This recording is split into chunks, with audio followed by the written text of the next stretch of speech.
तो हम लाए चिड़िया के पानी पीने के लिए और घोंसला बनाने के लिए मटकी। क्या नाम है भैया आपका? आप यहाँ पे हो? हाँ, तो आपको थोड़ी बहुत मदद करनी पड़ेगी हमारे और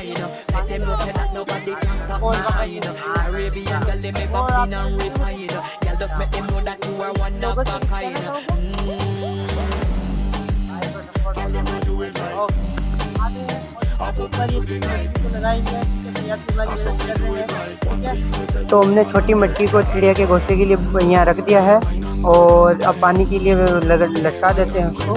एक पेड़ के लटका दिया हमने और अब इसमें बच्चे से पानी भरेंगे। अच्छे से बंद किया है, पानी भरेंगे। और भैया बोल रहे थे मेरे को भी पानी भर। भैया ने बोला था पानी मैं भी डालूंगा, डाल दें। बोलना चाहते हो?